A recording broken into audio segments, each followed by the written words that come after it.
warahmatullahi wabarakatuh. Perkenalkan, nama saya Salsabila Putri Bagusmita dengan NIM 2410611200101 di mata kuliah Konservasi Sumber Daya Hutan kelas B2.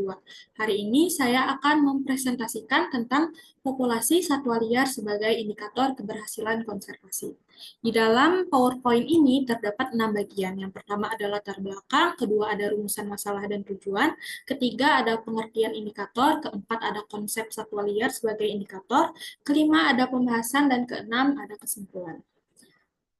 Lalu kita akan mulai dari latar belakang. Konservasi sumber daya hutan merupakan upaya yang sangat penting dalam menjaga keberlangsungan ekosistem dan keanekaragaman hayati. Keberhasilan konservasi itu tidak hanya diukur dari luas kawasan hutan yang sudah dikonservasi, tetapi juga dari kondisi satwa liar yang ada di dalamnya, sebagai salah satu tolak ukur indikatornya. Hal ini disebabkan karena kesehatan ekosistem dapat terlihat melalui penyebaran dan jumlah satwa liar yang ada di dalam hutan. Satwa liar memiliki peran yang sangat penting dalam mendukung keseimbangan ekosistem, mulai dari membantu proses penyebaran biji sampai menjaga stabilitas rantai makanan. Penurunan populasi satwa liar di suatu kawasan hutan dapat menjadi tanda bahwa kondisi ekosistem tersebut terganggu, baik akibat kerusakan habitat, terganggunya rantai makanan, sampai tingginya perburuan oleh manusia. Rumusan masalah yang pertama, bagaimana peran populasi satwa liar sebagai indikator keberhasilan konservasi. Yang kedua, ada spesies satwa liar apa saja yang dapat dijadikan sebagai indikator keberhasilan konservasi. Tujuannya yang pertama untuk mengetahui peran populasi satwa liar sebagai indikator keberhasilan konservasi. Yang kedua, untuk mengetahui apa saja spesies satwa liar yang dapat dijadikan sebagai indikator keberhasilan konservasi. Lalu kita akan masuk ke pengertian indikator. Di KBBI, indikator menunjukkan sesuatu yang dapat memberikan petunjuk atau keterangan. Tapi apa itu indikator keberhasilan konservasi? Indikator keberhasilan konservasi adalah petunjuk bahwa konservasi tersebut berjalan dengan lancar, meliputi melimpahnya keanekaragaman hayati, kesehatan hutan yang baik, terkendalinya deforestasi dan degradasi, serta partisipasi masyarakat yang aktif dalam menjaga hutan. Lalu ada konsep satwa liar sebagai indikator. Populasi satwa liar di hutan konservasi dapat dijadikan sebagai indikator keberhasilan konservasi tersebut, karena satwa adalah bagian penting dari hutan untuk menjaga ekosistem dan fungsi ekologisnya. Populasi satwa liar yang stabil menandakan bahwa hutan yang sudah dikonservasi memiliki kondisi yang baik, sumber daya yang cukup, dan ekologis yang baik. Ada 3 indikator yang dapat dijadikan petunjuk bahwa konservasi tersebut dikatakan berhasil. Yang pertama ada indikator biologis, yaitu satwa liar memiliki populasi yang stabil, yaitu dapat menunjukkan ekosistem di hutan konservasi, berarti hutan konservasinya sehat. Lalu ada indikator ekologis. Perubahan populasi satwa dapat mengganggu fungsi ekologis. Contohnya kalau predator mati atau punah, maka rantai makanan terganggu. Terus ada indikator keanekaragaman hayati. Jadi semakin beragam satwa di hutan konservasi menunjukkan semakin tinggi kualitas habitat satwa, sehingga bisa dijadikan tolak ukur bahwa konservasi tersebut berhasil dilakukan. Lalu kita masuk ke pembahasan. Yang pertama, bagaimana peran populasi satwa liar sebagai indikator keberhasilan konservasi hutan. Jumlah satwa liar dapat berperan sebagai indikator ekologis yang mencerminkan kondisi kesehatan suatu ekosistem.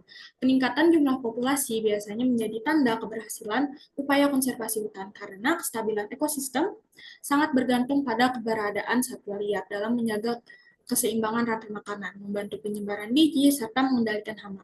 Melalui pemantauan populasi satwa liar, para ahli biologi dapat menilai perubahan yang terjadi di lingkungan, sehingga memungkinkan mereka mengambil langkah yang tepat untuk mengelola habitat sekaligus melestarikan ekosistem dan keanekaragaman hayati. Keanekaragaman spesies satwa liar juga berperan penting sebagai indikator keberhasilan konservasi.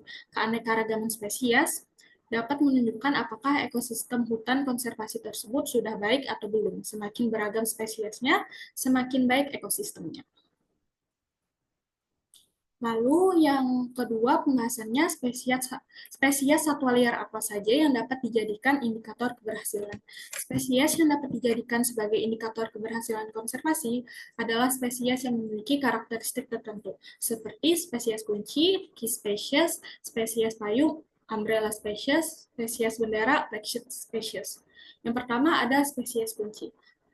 Spesies kunci adalah spesies yang memiliki dampak besar bagi ekosistemnya, walaupun jumlahnya sedikit. Spesies ini berperan sebagai penopang struktur keanekaragaman hayati. Contohnya gajah. Gajah adalah kunci untuk membentuk habitat, karena gajah itu membantu membuka jalan atau jalur untuk hewan lain.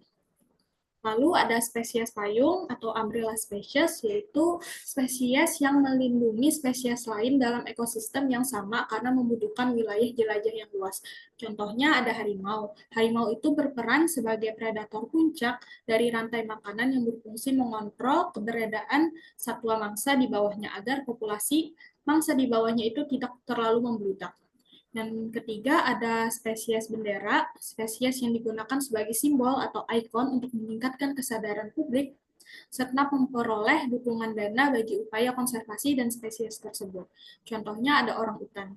Keberhasilan konservasi orang utan dapat dijadikan sebagai indikator penting sebab perlindungan terhadap mereka mencerminkan terjaganya hutan hujan tropis yang menopang kehidupan beragam spesies lain.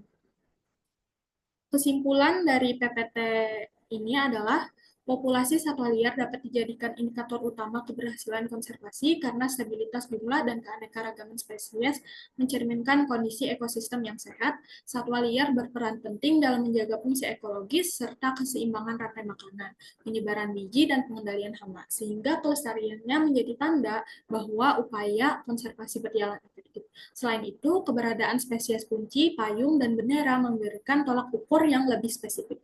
Keberhasilan melindungi spesies tersebut tidak hanya berdampak pada kelestarian satwa itu sendiri, tetapi juga pada terjaganya hutan hujan tropis beserta seluruh keanekaragaman hayati yang ada di dalamnya. Demikian presentasi saya hari ini. Terima kasih.